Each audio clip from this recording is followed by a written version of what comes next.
This is the moment that we have been waiting for. It's been a long time coming, and one of us has done it.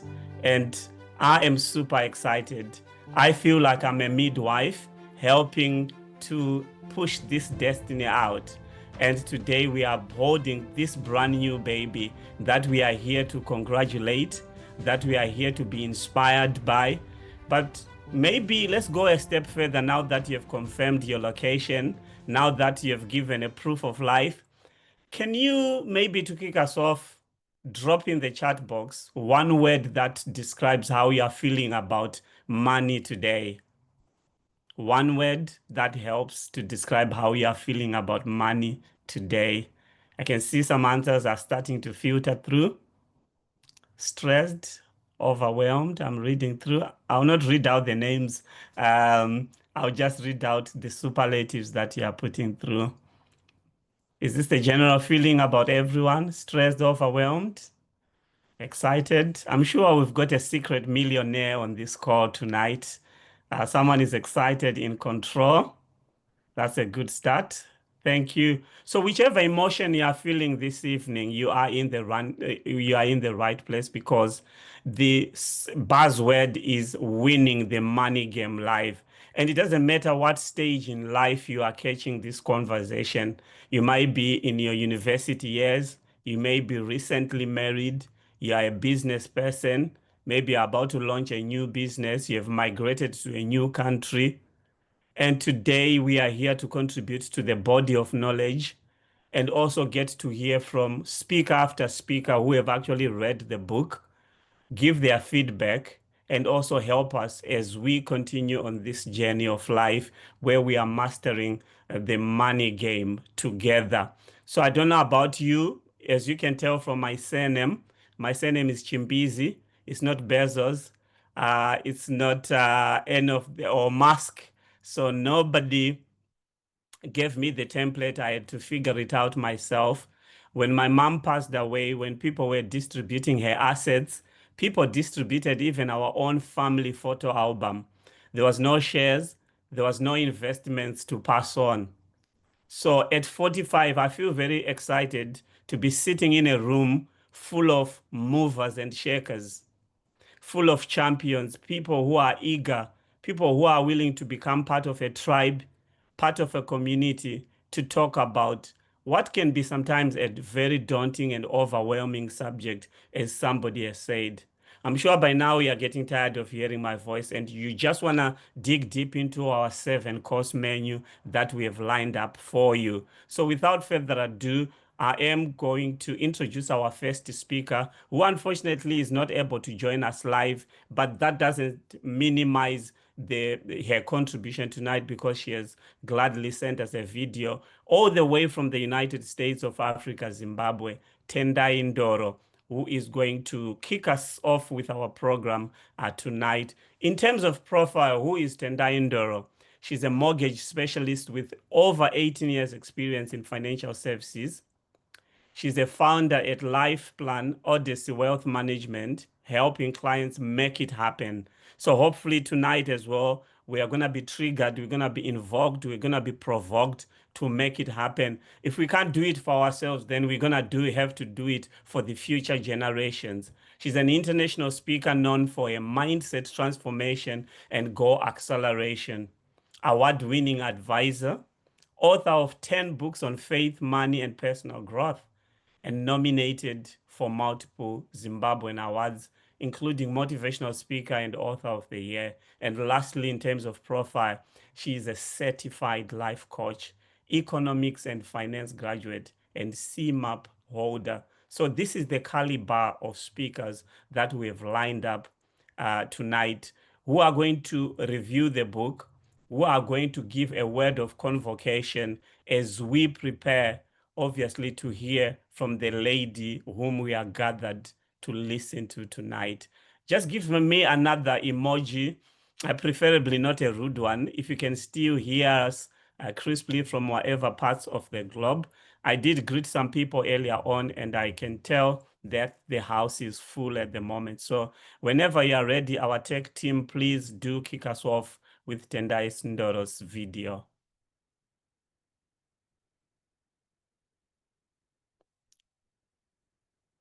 Thank you. Can you see the screen with the video? Okay. Yes.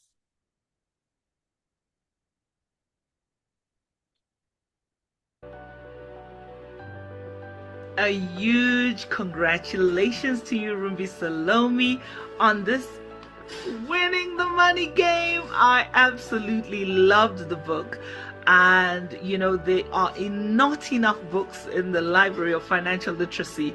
And this is certainly a valuable addition to the large and huge repertoire of resources out there.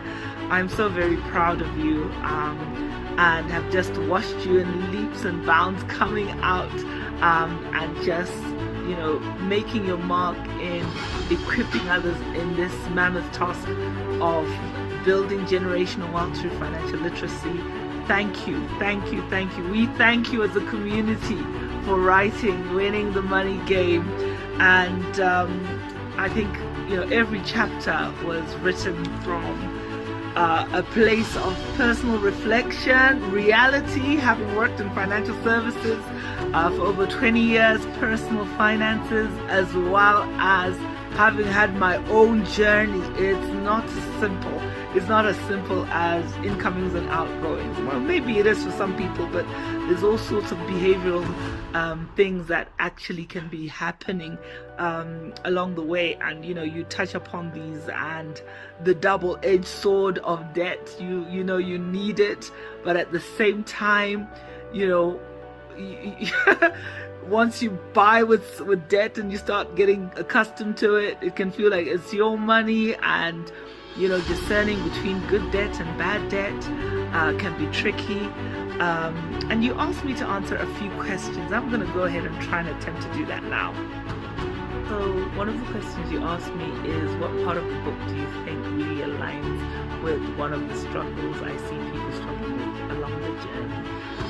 And perhaps it's reprioritizing and budgeting for the different seasons of life. Life is not static.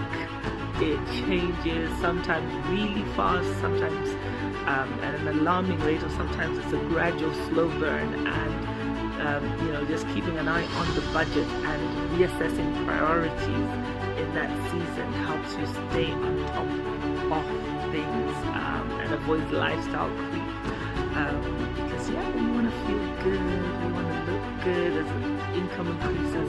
There's certain little frivolities that maybe are not necessary or are not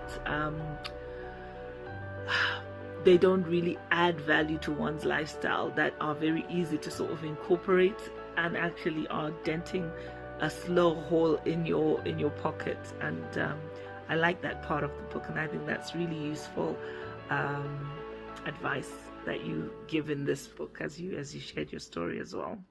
And when you ask who would benefit from reading this book, I think there's something in here for absolutely everyone. From our teenagers who are sort of starting to understand money and look at things. It might be a bit of a stretch. Some of the terminology might be a bit of a stretch, but I think the sooner they get accustomed with what actually happens, it helps them start to process and think and say, oh, I know this, I'm aware of this. And I love the fact that it's quite a simple, it's a simple book. It's put in plain language. There's not much confusing jargon in there. So it makes it relatable, which is good for anyone at any stage. And if there was one key piece of advice that I think anyone can take from it, is just to review and take stock of your goals. Where are you now? Where do you want to be? And is your bank account reflecting that?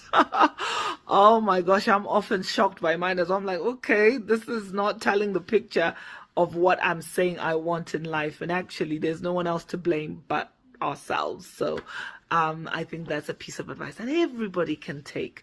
Well done. Congratulations. I love the title, Winning the Money Game. Here is to more winners, more victory, more liberated lifestyle and generational wealth building as we get to win in each of our individual journeys.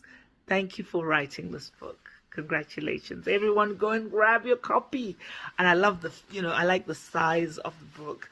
It's an easy read. There's places to put notes on there as well. So make sure you go and get your copy.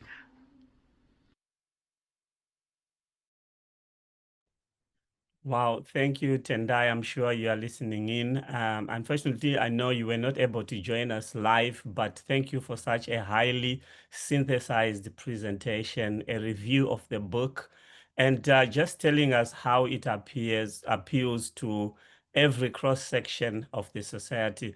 Just in case you have just joined us, we have just right at the beginning of Winning the Money Game live book launch. And by exception, please allow me this distinct honor of just greeting Dr. Nyson Bangure, who happens to be our author's father. So please, let's just give him some clap emojis, fire emojis, as we recognize he is a reputable journalist in his own right. I'm sure he has had a secret hand as well in the editing and proofreading of the copy. I'm exaggerating, but I can just about sense it. And also, by exception, Mr. Chamboko, Salome, our author's other half, and the boys who are listening in and tuned in the background. We do appreciate it.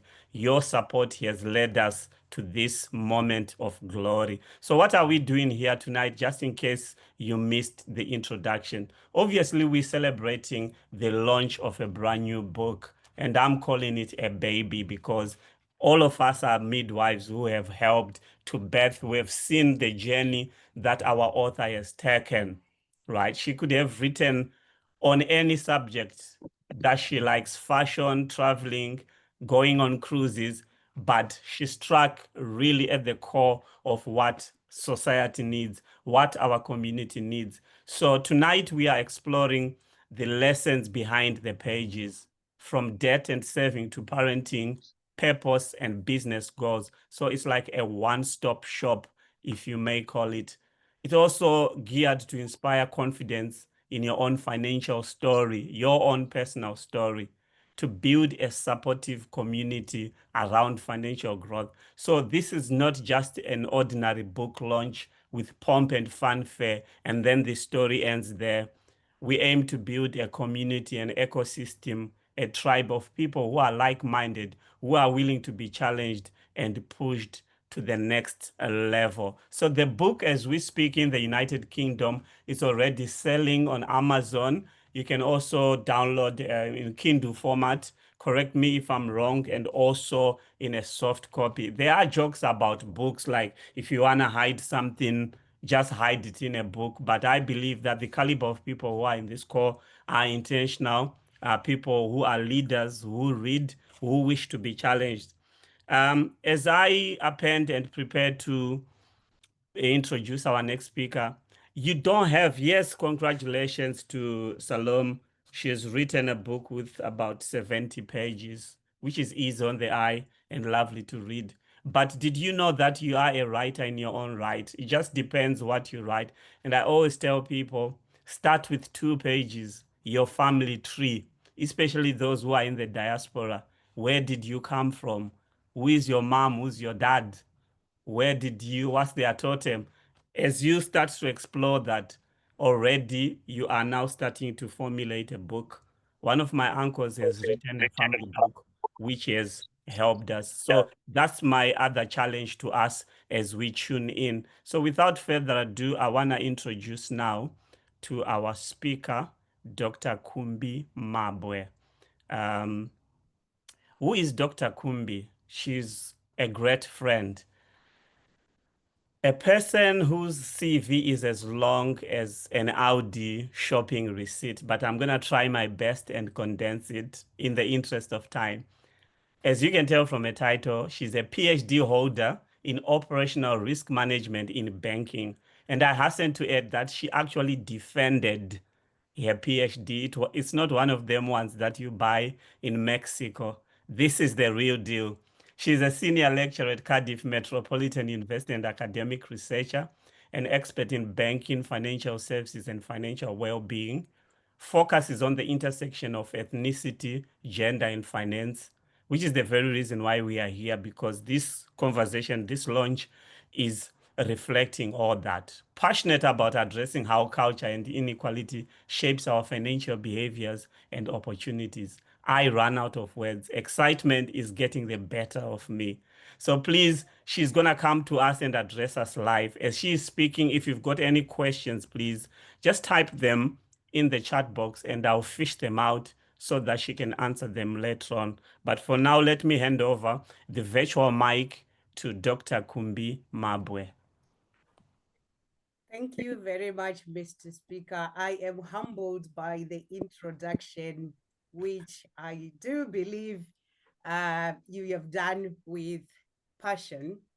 And I would like to say a very good evening to everybody. It's an absolute pleasure to be here and an honor as well tonight as we celebrate the launch of, I know she has got many names, but I prefer to call her Rumbi because that resonates with me more than the other name for various reasons. So we're celebrating Rumbi's insightful and new book.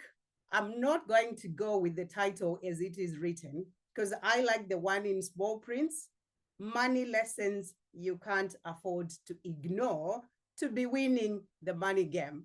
That's how I've just edited the title myself because I do think that's what the book is all about. And congratulations on this fantastic achievement. I am a writer, I publish, but reading this was a bliss because I don't write the same way. As someone who teaches and researches in banking, finance, and financial well-being, I can really say this is a truly valuable addition to the conversation around financial well-being. Why do I say so?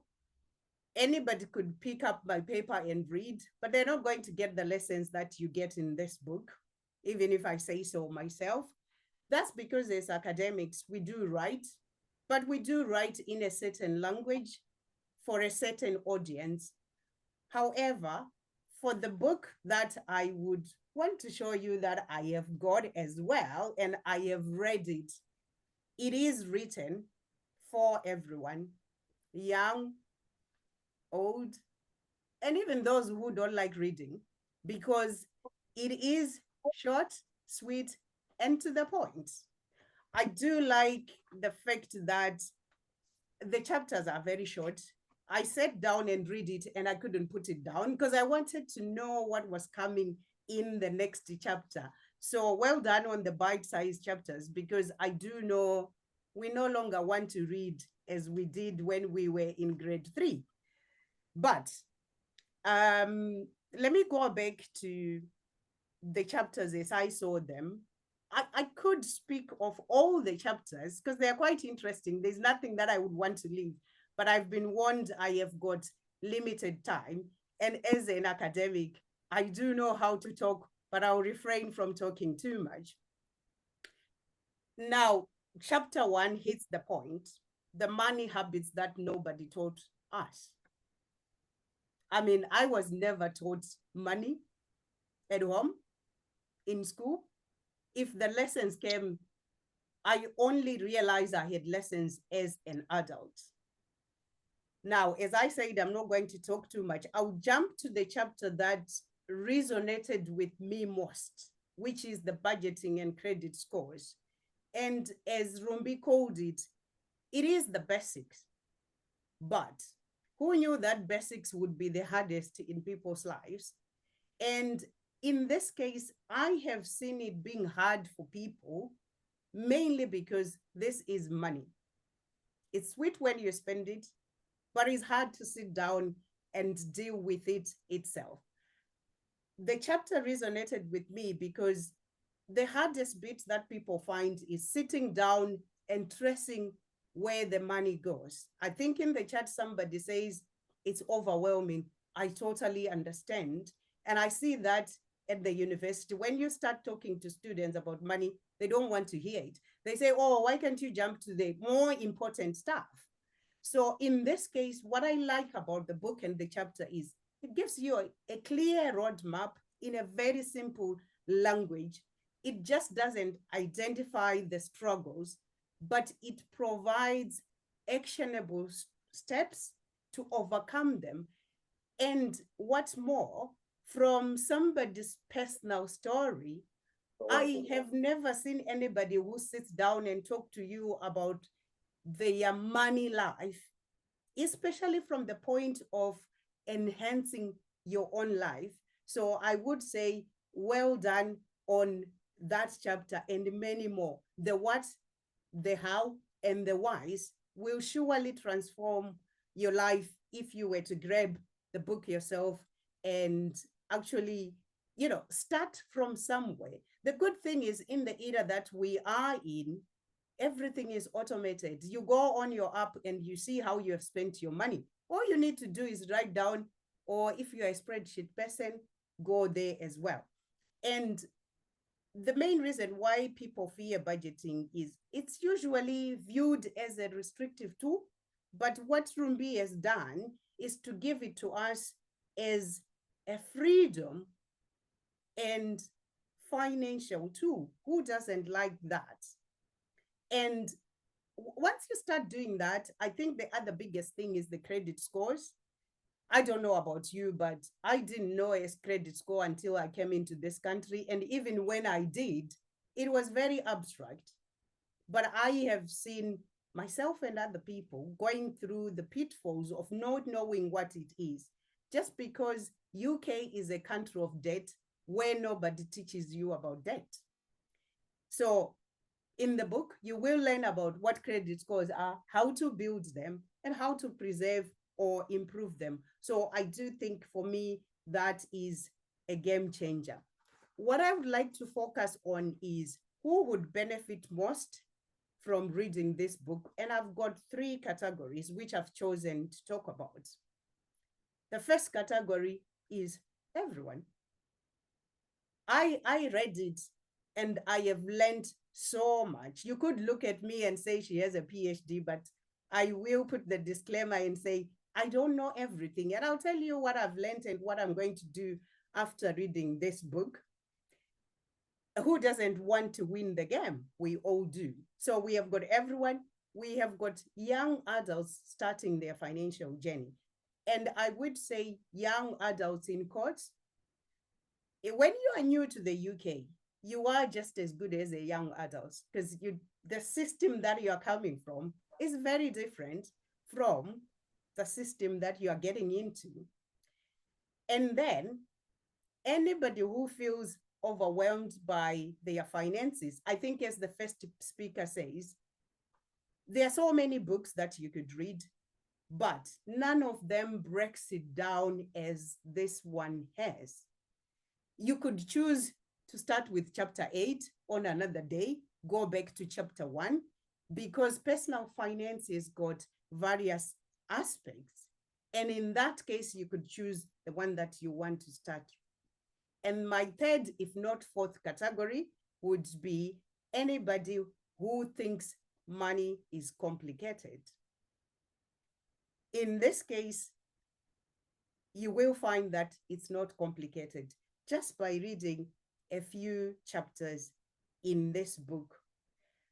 And last but not least, I did say I'll tell you what I have learned in this book and what I'm going to do.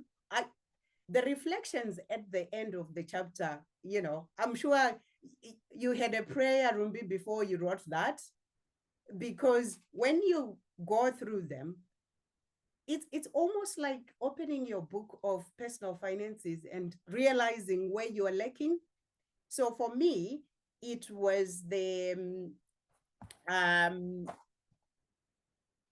chapter on investments. And in this case, that's because, yes, I do have a 9-to-5 job, but we all know what is happening. If salary was enough, we'll all be rich. So in this case, I'm going to pronounce it wrong, but it's something that I read years ago when I was about 20, the Ikigali concept. And for me, when I read it again, I thought, this is not a coincidence. I've got so many hobbies that I could transform into money-making business. And I don't know why I was waiting, but I think this book has been what I was waiting for. And last but not least, before I shut up, as I said, I could talk. I think Mr. Mark called the book a baby. And I would say it's a baby which has had a previous life because it's so full, it's pregnant of knowledge that everybody would benefit from. So thank you very much. If anybody wants to speak more, I could come back if time allows. But for now, I have to give back the virtual mic to Mr. Chambezi. Thank you very much.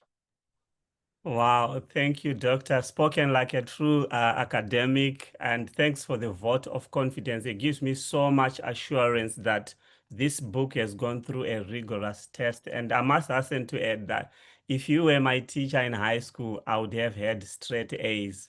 But that's a story for another day. Right now, it's all about Rumbi. And apart from being the MC for tonight, I'm a very hard to please reader. If I saw this book in the barber shop, in the salon or supermarket, would I pick it? Would the title coerce me to pick and read it? Yes, absolutely. From the colors. So things like packaging. So you may have a good product, a good book, but if the color balance is not right, then people will just think it's just another pamphlet. But this is not just a book. It is knowledge, a lived experience.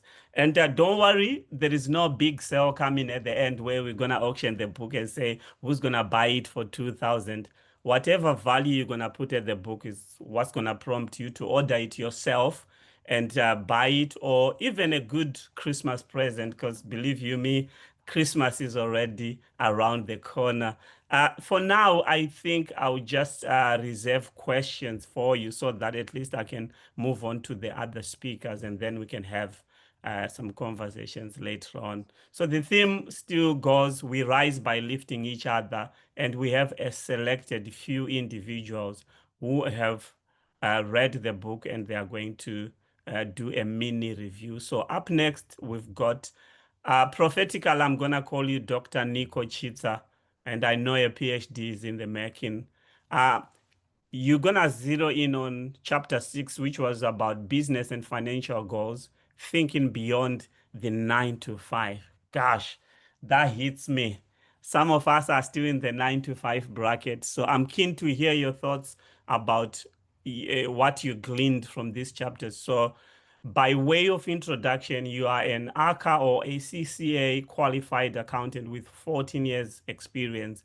The president, ladies and gentlemen, I repeat, the president of Zimbabwe Accountants International, ZAI, mentor for over 10 years, helping young people thrive in education and careers, entrepreneur with business in food, finance, and entertainment, owner of a well-known restaurant and catering service in Wolverhampton. Surely we qualify for a 10% discount next time we're in Wolverhampton. And author of 2 children's books with a third on the way. So when we talk of writing and the rigors that go beyond putting together a book, we are in the safest of hands. So please, let's put our virtual hands together for Nico Chitsa just to share your thoughts. Thank you, Mr. Chimbezi. That introduction, it made me blush. I feel so special. And I think if I do have my 10-year wedding anniversary, I'll definitely make you the MC. I think you definitely excite a few people. But I wanted to start by saying thank you for offering me this platform. As you can see right now, I'm actually at Zimfest. I'm in the UK in Luton at Zimfest. We're just setting up things for the event tomorrow, and this is a typical life of a business person. And the winning the money game. The book is such a powerful thing, and I want to thank Rumbi for writing that book. I think the first question I always ask myself is, what's the point? What's the point of the book? What's the point of reading it? Am I using my time efficiently? Um, and I think uh, to answer that question, when I read that chapter, it answered it very, very clearly to me, right? So, most people right now, if I say to people they're financially stressed, a lot of people raise their hands. If I say to people, you are probably one emergency away from being bankrupt, most people raise their hand. If I say most people are unhappy with their accommodation or their lifestyle or the 9 to 5 rat race, a lot of people raise their hands. And the whole chapter is sort of trying to talk to the individual about what things they can do to unlock the potential in themselves. So I'll start with myself, my journey as a business person. So 5 years ago, I found myself, I was broke. I didn't have any money. I think I had £5 in my account. I had 4 kids. I still have 4 kids and a wife. And I think I was driving somewhere and I ran out of fuel on the motorway. And the only money I had in my pocket was £5. And you can imagine when you've got babies and you're stuck on the motorway and they start to cry, they're hungry and everything. And that woke me up as a person. It woke me up, and I said, you know what, this is not my life. So 5 years ago, after that incident, I just went straight to start a business. So I started a catering business and a restaurant. And oh my goodness, it was the most excruciating, painful first 3 years of my life. A lot of people, when they talk about business, they always talk about business in a rosy way, like, oh, you make money, you do this.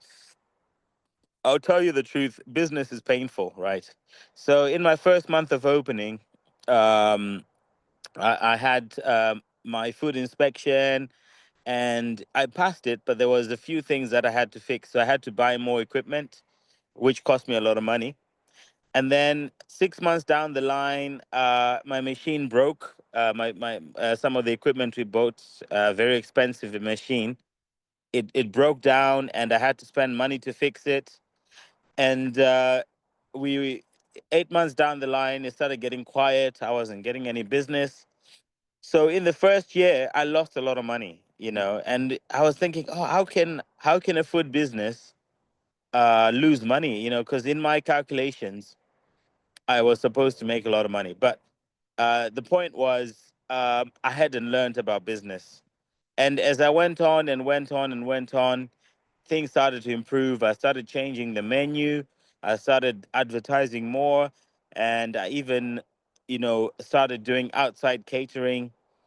And this is our fifth year of the business, and we are now in six-figure revenue now. Our business is making six figures from selling sadza, mazondo, maguru, basic things that you think would, who would pay £15 for sadza, mazondo, maguru, but people pay that. And the journey I've learned is to think long term, and I think that's highlighted in the book. It talks about thinking long term. So I really resonate with Rumbi's sort of way of thinking, in terms of a lot of us, we sort of think of, we want instant gratification. And I blame it, to our, back home, you have your cousin. He starts work today with NASA. Tomorrow he's got a big pickup truck. The next day he's got a big house, and that's how we think about money. But it's not the real world. um, Financial freedom starts as a journey. So if you want to be rich, it doesn't start today. So what you are today is what you manifested 5 years ago, 10 years ago.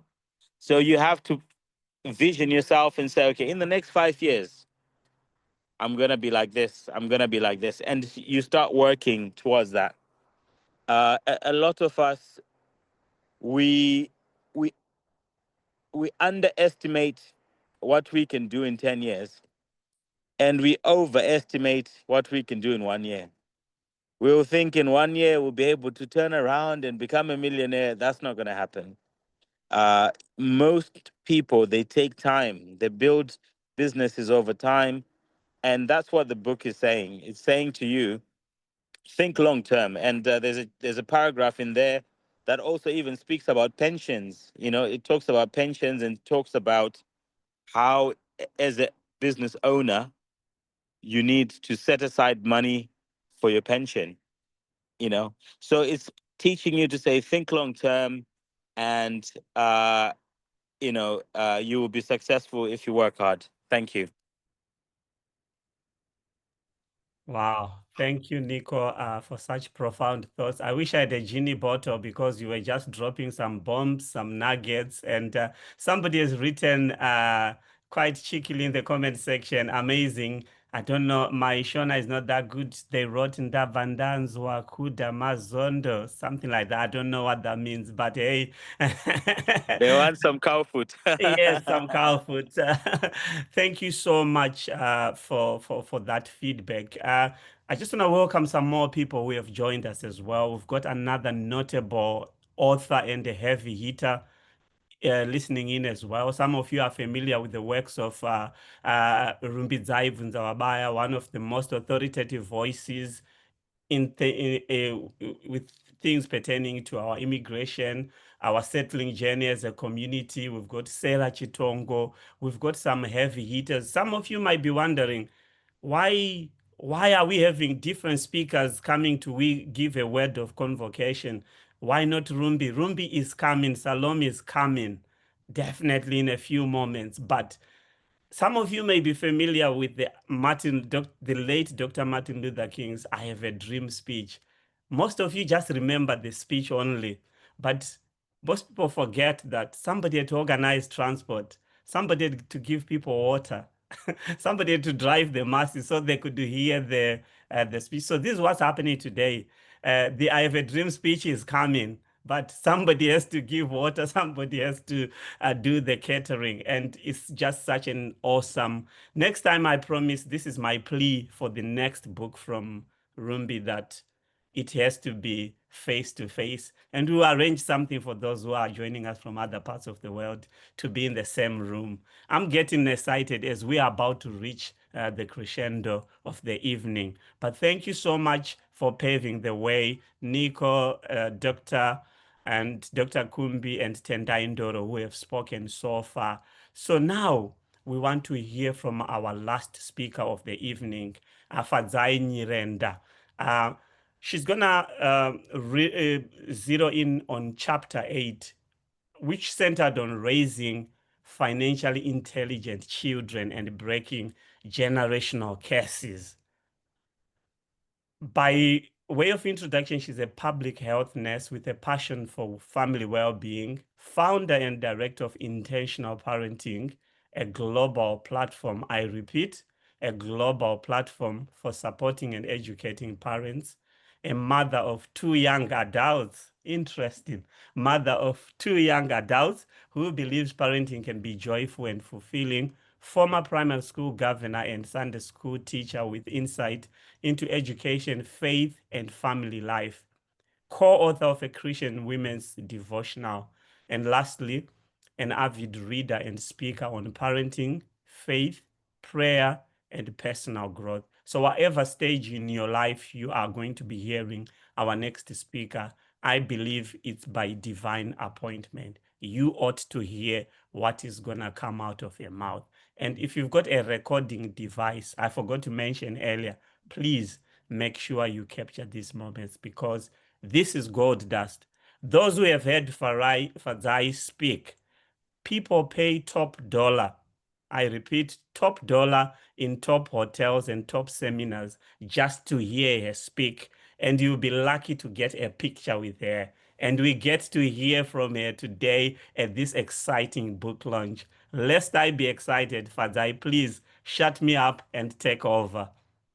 My goodness. Good evening, everyone. Good evening. I don't know what to say to that, but I'm really, truly honored. And once again, I want to say a massive congratulations, Rumbi Salome. Amazing, amazing book.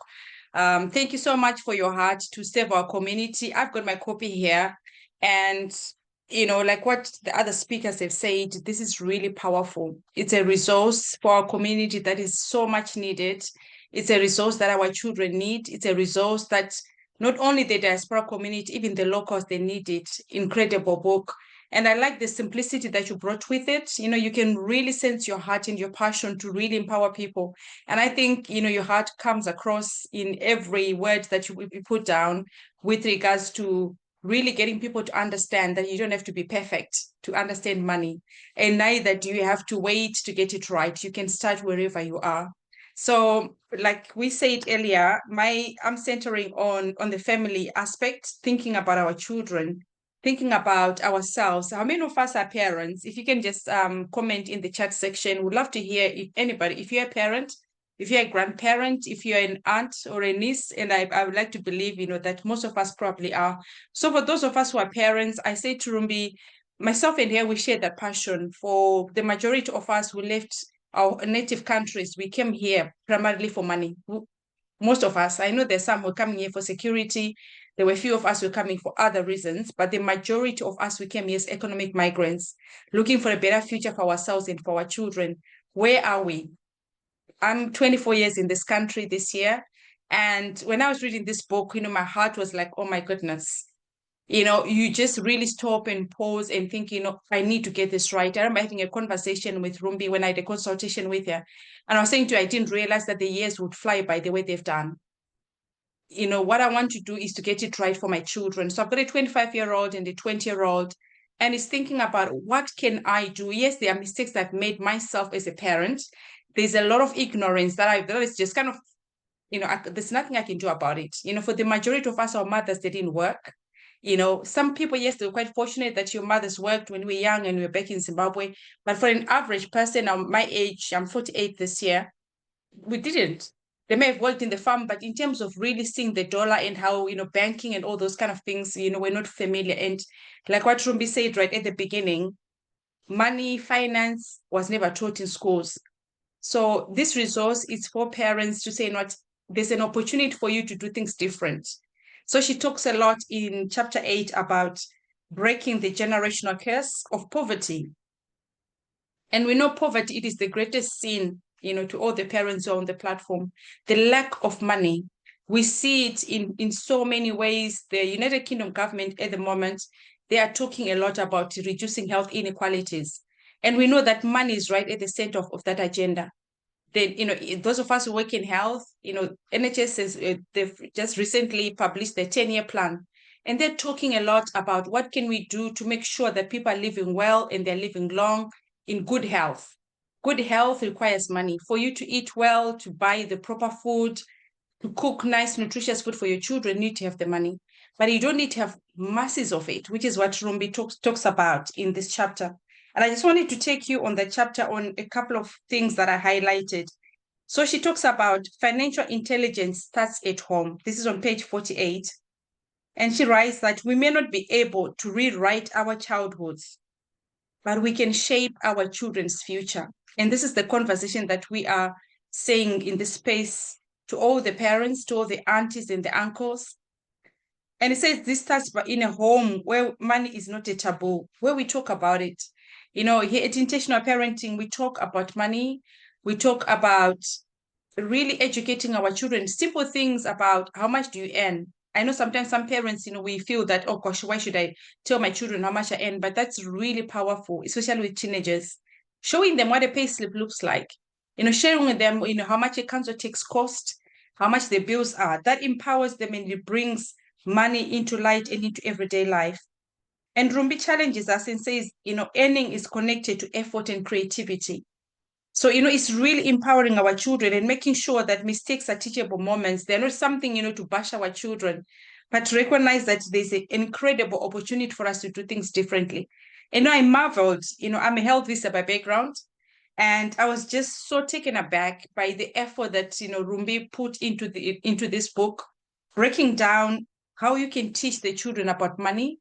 And she's looking at the developmental stages from 3 to 7 years of age, 8 to 12 years, teenagers, young adults. We've got quite a few parents who've got children who are going to uni. And we know university, it presents a lot of financial challenges in terms of how do they manage money, or how do they manage the resources that they have, and how parents can support their children with uni. This book, it offers you the strategies that you need. She's really spelled it out for us in terms of, what can you do with your young people who are going to uni in September? What are the things what are conversations do you need to have with them? What kind of accounts do you need to open for them?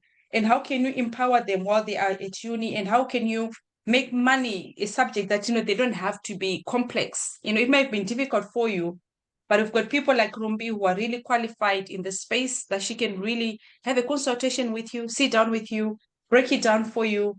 And really, let's change the narrative. I think that for me, that is the message that I am pushing across for all of us, that we can start wherever we are. We don't have to be wealthy.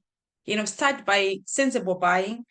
Start talking about money. You may not have anything to pass down to your children, but get them a book, empower them so that they can do it themselves. Get the book, get them to read, get them to break it down for you, get them to teach you, to say, oh, mom, this is what I've done from that book. This is how I'm doing it different. Dad, this is what I've learned. This is how I'm doing different. And make money exciting. Talk about it at the dinner table with your children. Empower them. They're never too young to learn about money. Neither are they ever too old not to learn about it. And I love, what you've done in understanding that money is a spiritual thing as well for those of us who have faith. Because the word of God makes us to understand that, we are spiritual beings for those who understand those things.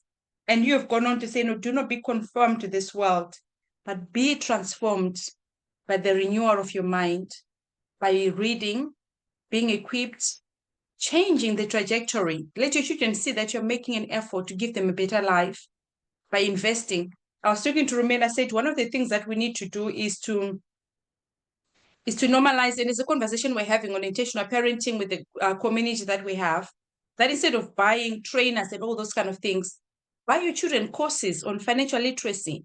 Rumbi offers, she runs workshops.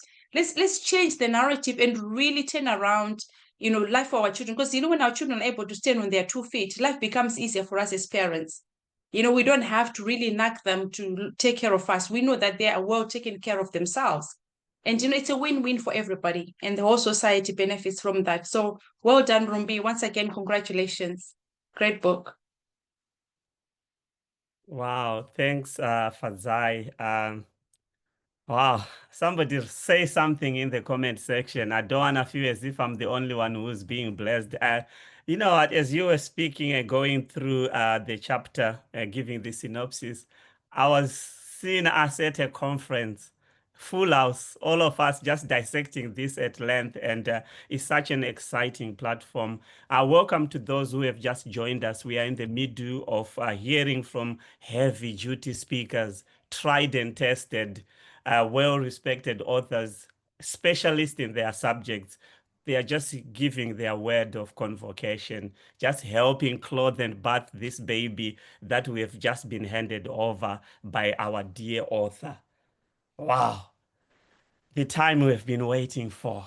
Ladies and gentlemen, your host, McDonald Chimbizi, ordained by the royal family, registration number MTC01680.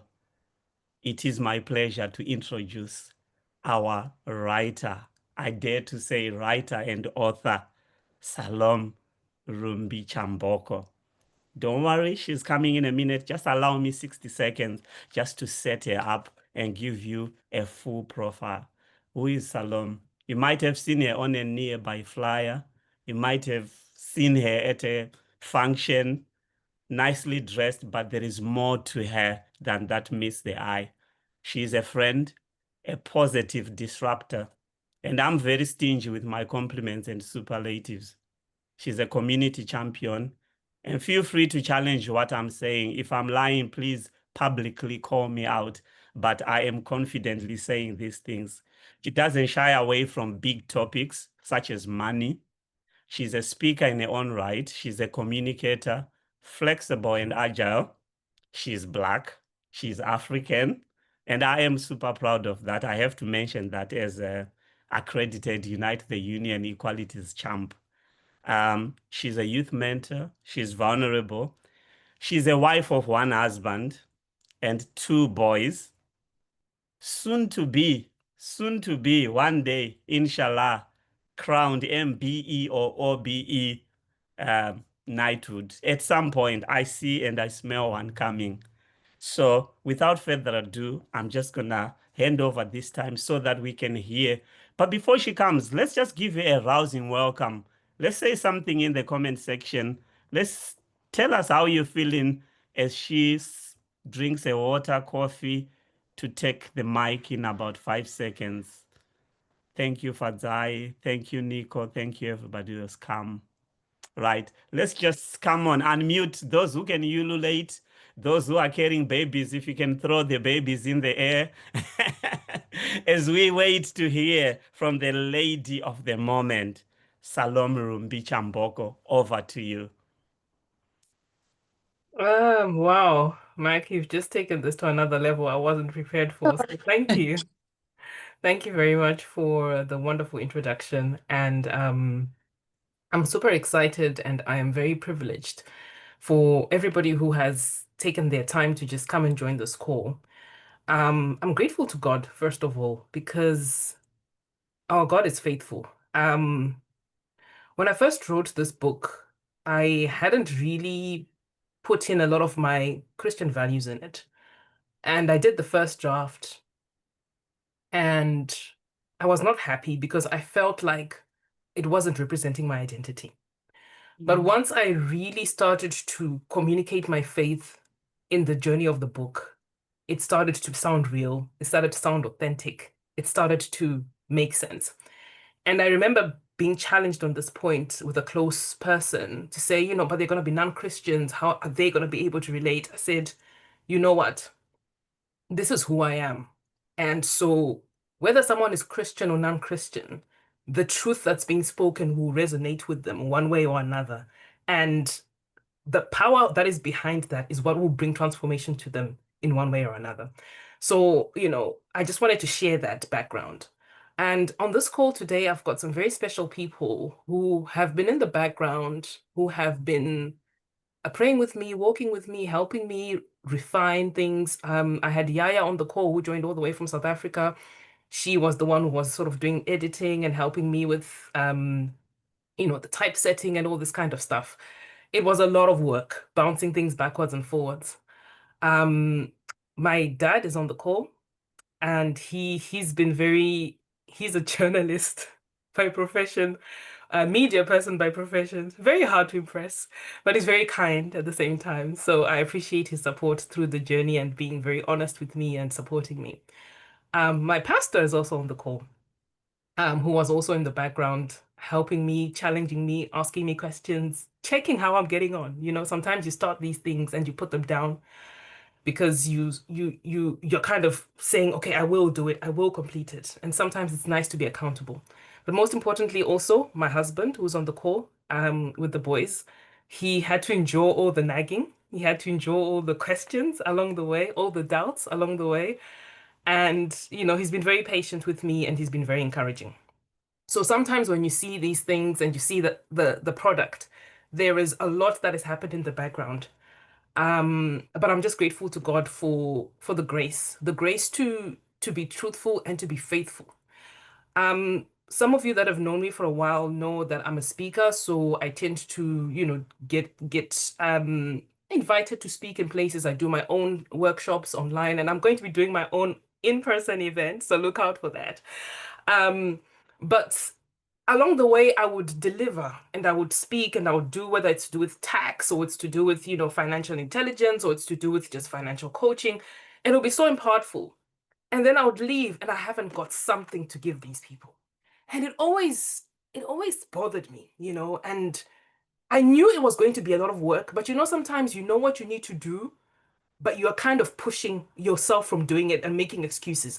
I kept saying to myself, oh, I'm not ready. I kept saying to myself, oh, I need to wait until this stage, until I just had to give myself the nudge. And sometimes certain people would ask, oh, have you not written a book? I read some of the stuff that you wrote in this blog or in this article. Why don't you write a book? So it started to become a subject I was running away from until I could stop running.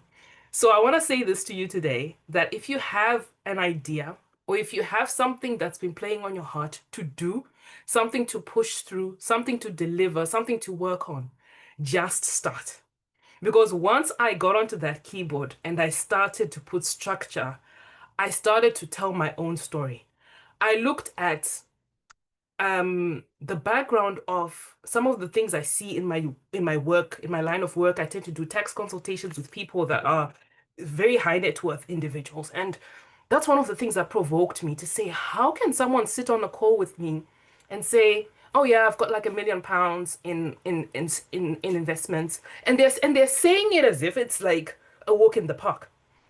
And these things began to bother me, you know? And I'm like, but what about my community? What is it that these people I'm talking to know about that my people don't know, that I need to also implement, right? So the challenge started to build up from within. And I started to learn. I started to learn and started to pick things up. I said, you know what? That is what's going to make me actually start doing the sessions that I do. And then the book came out of that.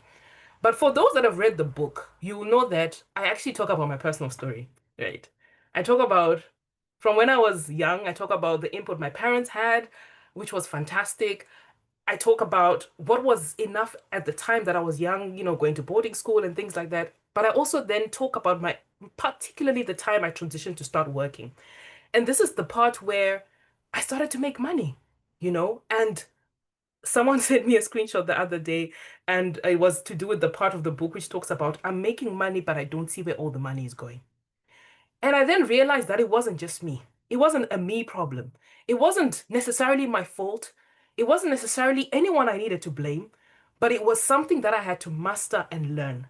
And I realized that the things that we call boring, the budgeting, the knowing where your money is going, the allocating your money to where it ought to be spent, those little things, I think Dr. Kumbi touched on that earlier.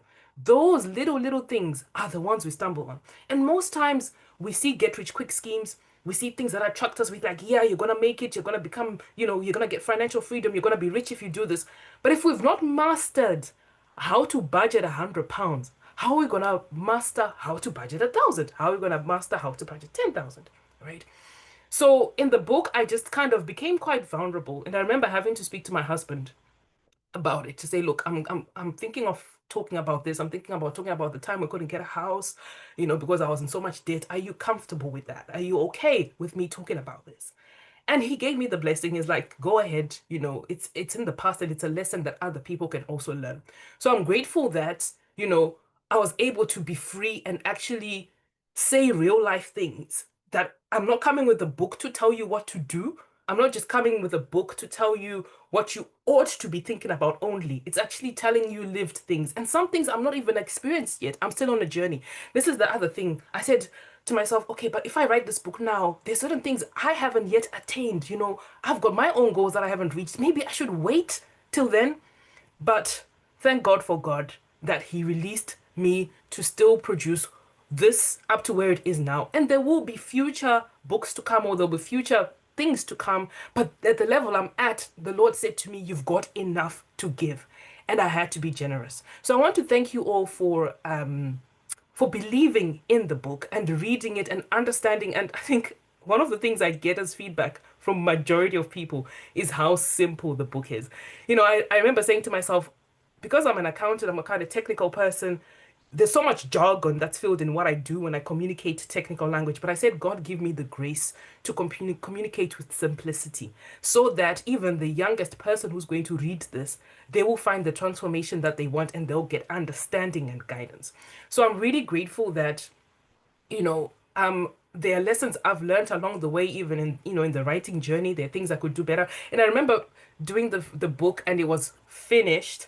And then I read it and I thought, oh gosh, I've missed this out. I've missed this out. I kept going, updating, going until my editor had to say, stop, just stop. Otherwise, you're not going to finish. So, yeah, I think there is so much to say. I don't know if there are any specific questions about the book, Mac, that you want to ask. Maybe that can help me. But I'm just so overwhelmed with joy and gratitude. And I'm glad that I've made my own small mark to those around me. And it's something that I hold very truly and I'm very excited about it. I'm really grateful to God for. If I'm to tell you my own favorite chapter of the book, it's already been touched on, but it's actually chapter 6, which is the one about building financial goals and thinking beyond the 9 to 5. I don't know whether there is something about, most of you might know that I celebrated my 40th birthday this year. So there is something about turning 40 that just switches the switch in your head, in your heart, in your mind. You just become so much more determined, So I said to myself, I don't know if it's to do with the stage that I'm at, but when I wrote chapter 6, I was like, this is it. This is where the breakthrough is. And I'm just going to read a short snippet where it says, there's a narrative many of us grew with, which is go to school, get good grades, and find a stable job, and everything will fall into place. For years, I followed that path. And to be clear, it serves a purpose. I gained knowledge, I grew in discipline, it built a foundation for me. But as I stepped into adulthood, especially as a wife and a mother and a woman of faith, I started to ask deeper questions. Is this really all I'm meant to do?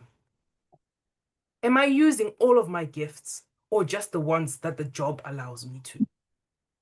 What if my purpose extends beyond the 9 to 5 career? That's when I began to explore the intersection of faith, financial vision, and the purpose-driven work. I believe God created each of us with a specific gift and with callings, and sometimes those gifts go beyond our job titles. For some, that means launching a business. For others, it's serving a creative, impactful way outside of traditional employment. One of the most powerful frameworks that helped me unpack this further was something I came across during my personal development journey, which is Ikigai. So I go on to explain that. But that for me was the chapter that I got to. It started to make more sense. It started to bring more meaning to writing the book. So I hope that will do. I'm open to any further questions, Mr. MC, but thank you very much for this. Thank you, Rumbi. Let me take this opportunity to officially say congratulations. You have done it. You have proven that you are a starter and a finisher.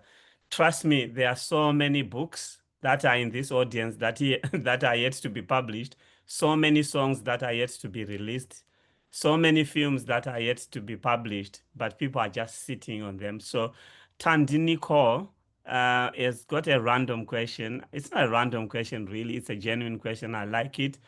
She goes on to say, did you ever think about your audience when you're writing your book like a vision? So maybe briefly, if you can just touch on that aspect, how you moved from, just as Tandy asked it. Okay, I think I had the person who is similar to me, who can relate to me as an individual who moved to a new country at some point in my life, who had to adjust to a new system, and somebody who is a professional. And, people have got this perception that you've got things together and all that kind of stuff. They don't realize that sometimes you're actually fighting some battles in the background. But I had the younger person in mind initially, and I followed that trajectory. But by the time I finished the book, I kind of then realized, okay, this is actually going to go beyond the young person, because even those that are older than me are also going to benefit. And I even went on to update the book at a certain part where I actually talked about whatever age or stage you are, it's not too late. And I started to think about the people with adult children, because I remember when I first wrote the first draft, I think I only did the nuggets for children's finances up to a certain point, like, mid-teens or something like that. But then I had to think beyond that and say, actually, you know what? I'm actually going to help the person who may have older children as well, because they can also benefit. And then I extended, the chapters a bit. So to answer your question, yes, there is, the young professional in mind, the person who's just starting out in the world, only because they still have the time. But even if you're older, there is still time to either make adjustments or pass on the knowledge to others. So I hope that answers the question.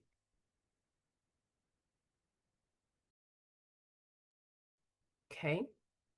I'll check if there's anything else.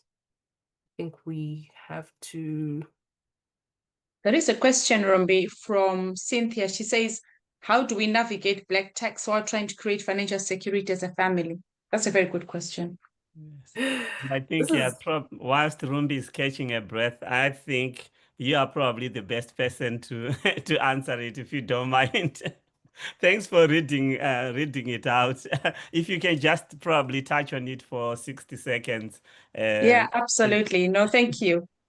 I think it's about, it's about being clear. It's about, the word of God, if you're a Christian, it talks about that, we should speak with kindness. So we don't have to sacrifice ourselves on the basis of people back home. Believe it or not, a lot of the families back home, they're shocked when the diaspora community are saying, oh, we lost our children. Let's say, you're working in all shifts and then your children, social care, are getting involved. And then people at home, they find out about it. And you say, well, I was working extra because I needed to support you. So it's about really having those priorities and communicating them very well with our loved ones back at home. So explaining to parents that I don't have $500 to be sending to you. I can only afford hundreds. And I think they'll appreciate that and, mean what you say and say what you mean. And they will respect you for that. And I think one of the things that I always challenge parents is a lot of people, they feel that, oh my goodness, they won't be able to manage without me. And I say, well, God forbid, what would happen to you today if you have an accident? And because it does happen, people feel that, they'll never die, but you might be driving, you've got your license, but somebody else, causes you an accident and you die on the spot. Are you telling me that family back home won't be able to manage? So we need to think along those lines as well. And when I think about wealth for our children, it's not just the money, it's also about emotional wealth, it's about physical wealth when we are available and present with them. So that's how we break those generational patterns as well. And encourage people back home to be self-sufficient, get them to do projects that are meaningful, that are sound, that have got a sound business plan, and get them to invest in to get themselves up and supporting themselves. I don't know if anyone wants to add anything. yes, thank you so much. I sort of have to manage this because of our time, but I like what you just said. And just to add a footnote to that, I always say to people, learn to say no without feeling guilty and do not overpromise. Don't say, I'll send next week, because you're just setting yourself up. Manage yourself, discuss as a family or as a couple, and manage together. Thank you so much. So some tongue-in-cheek question. Somebody said, this is for Rumbi. She has to answer herself. She said, I remember you, this is sensitive. I remember you saying you were a shopaholic. Have you stopped, Rumbi? Oh, I love that.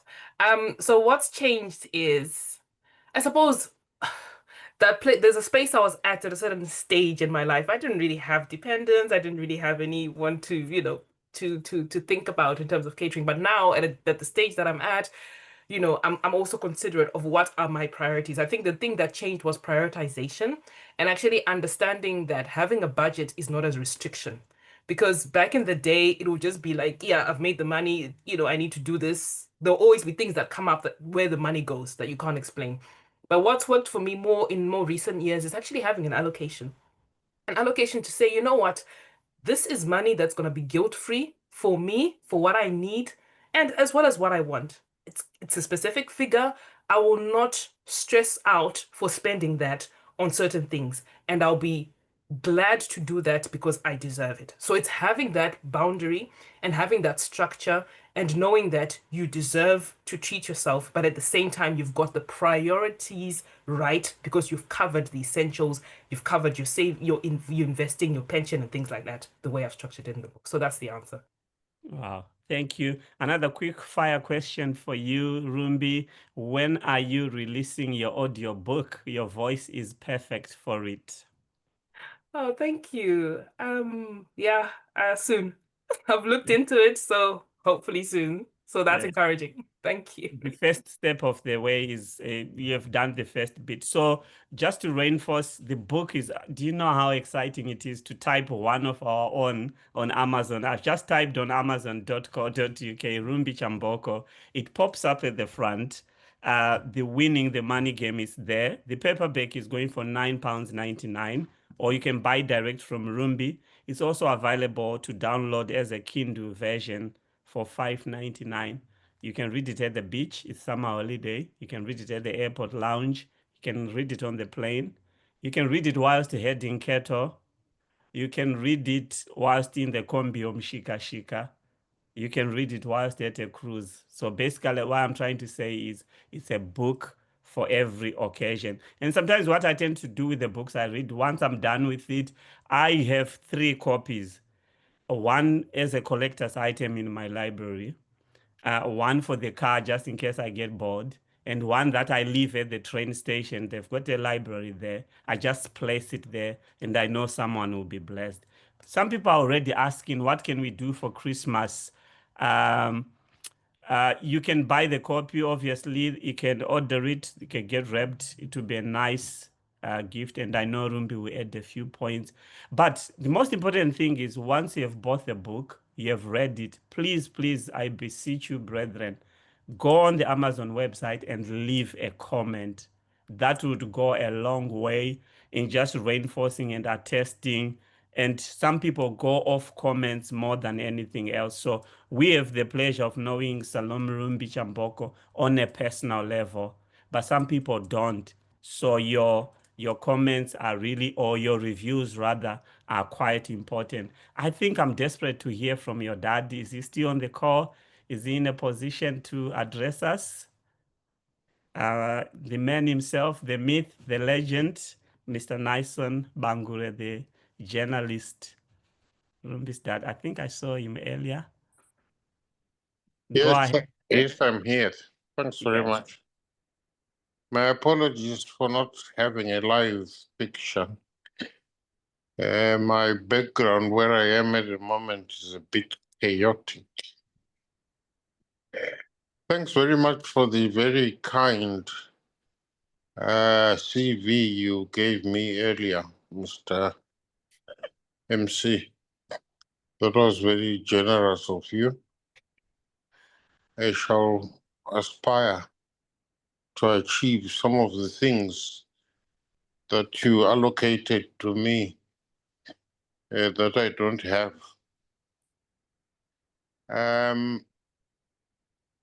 I'm not officially a journalist, although I've worked in media virtually most of my working life. I did 26 years back at home. And then at the moment, I'm just writing part-time in the Zimbabwe Independent, one of our newspapers back home, on tech analysis, especially focusing on AI. So, what a pleasure it is to be part of this special moment. And what an honor it is to be introduced, not just as a guest, but as Rumbi's father, Salome's father. Apparently, the name Salome is my late mother's name, who was a darling of Rumbizai while she lived. Tonight we gather not only to celebrate the launch of a book, but to celebrate the launch of a voice that has long been shaping our family from behind the scenes, organizing, budgeting, guiding, and occasionally giving instructions with that gentle but unmistakable tone of Rumbi's that says, I'm not asking, I'm telling. Yes, that's our Rumbi, our in-house chartered accountant, general administrator, and quietly effective family CEO. Oh, From the early days, Rumbi has always had a knack for precision, discipline, and ambition. We weren't entirely surprised when she made her way into one of the world's top audit firms. We were just surprised she didn't ask to audit the contents of our refrigerator first. But what truly makes me proud is not just her professional brilliance, though that shines brightly, but her deep sense of responsibility. She has led her younger sisters with a steadiness that has helped shape them into the fine young women that they are today.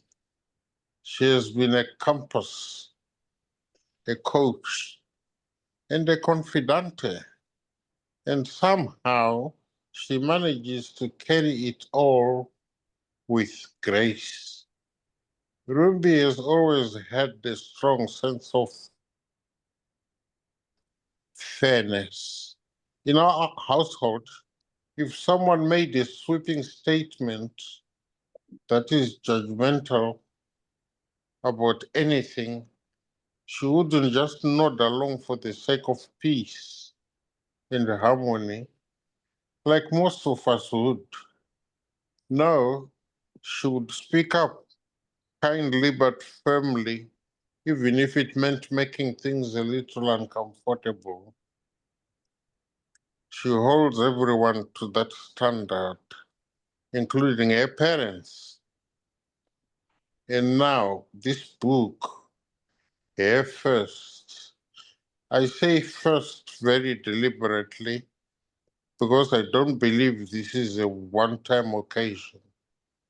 I believe we are witnessing the beginning of a powerful and much needed conversation on financial literacy.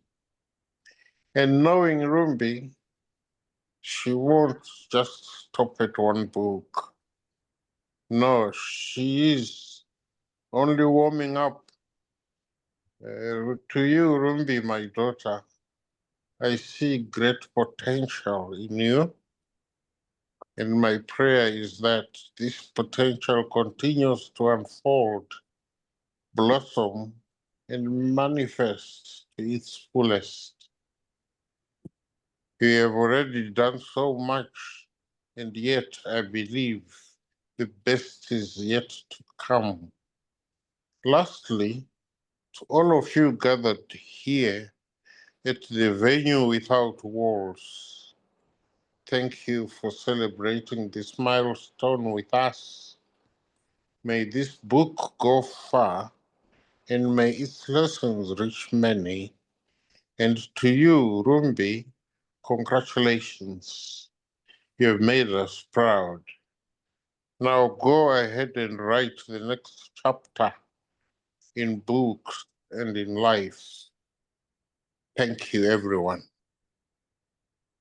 wow. Thank you, ladies and gentlemen. That was our dad, Senaisen Bangure, Rumbi's biological dad, with those prophetic words. Thank you, sir. And we receive on behalf of our author, there is more to come, and she is just warming up. I did promise earlier to those who started with us that I am going to be efficient with time, and we are going to make sure we close before KFC closes and that there is no exam. So I'm in the last few minutes of winding up this call. So I'm just going to ask Rumbi just to share some next step, what now, next steps, and then I do my vote of thanks at the end, and then we call it a night and meet in other platforms. So Rumbi, if you just want to share the next steps, what's coming, and your social media handles. Thank you so much. So I think there's a link that was shared a moment ago. I think I'll ask Tembi to reshare it. It's got the all the resources people can look at, the link tree that's there. Some people have been asking me about signed copies of the book because when they order from Amazon, they don't get a signed copy. So that option is available. You just have to get the book directly from the website, and then the price there includes the postage and packaging and the fact that you're getting a personalized copy. So feel free to get that from the link tree that's there, or just the normal Amazon copy.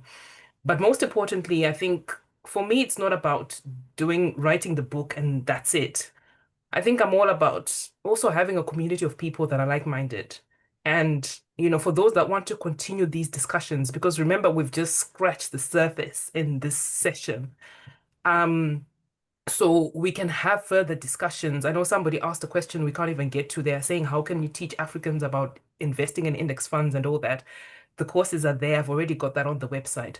But that's further discussions we can always have. So if you are interested in that, if you are not on the mailing list already, where you were getting the emails for this call, then you just need to send an email to be added to the mailing list, right? I'm just putting it hello@salomeru.com, so that we can, connect and form, a group. It could be a Facebook group or a WhatsApp group. I'm still devising what that's going to look like after the summer holidays are over. But by then you will get the information as to how we're going to form that. Because I believe there are so many deeper topics. The way I wrote the book, some of the chapters are 2 or 3 pages. It's not enough. It's not in depth. So we can take things to a higher level and kind of dig deeper into all the different sections. That's really my heart's desire. So yeah, so that's it. Social handles. If you want to follow me on Facebook, Instagram, TikTok, I'm on most sites. That same link tree has got all the social handles as well. Wow, thank you. Right on time, 60 seconds. I have to break my own record here. So allow me to do a quick vote of thanks. Let me thank each and every one of us who have just joined us from all corners of the earth, because I believe this was a global platform. Every continent represented, friends, supporters, cheerleaders who just had to be here tonight, cleared your calendars to witness this auspicious occasion. And I'm giving you permission to scribble on your desks and say, I was there to witness the birth. And just like the 3 kings, you did not come empty-handed. You are going to purchase the book and bless somebody. To Tendai Ndoro, we watched your video. What a maverick. Dr. Kumbimabwe, a tour de force. Fadzai Nyirenda, masterpiece. Nico Chiza, a generational blesser. That's all I can say. Who else is left to thank other than myself? Well, where do I start? Well, I was just happy. I'm happy to be associated with quality products.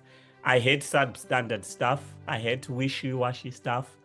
And I believe at this level, in the first world, this is the Champions League. And I'm happy to be associated with such. So see you at the next wedding. See you at the next Maroro. See you at the next celebration. And until then, be blessed and continue thriving and win the money game. Thank you.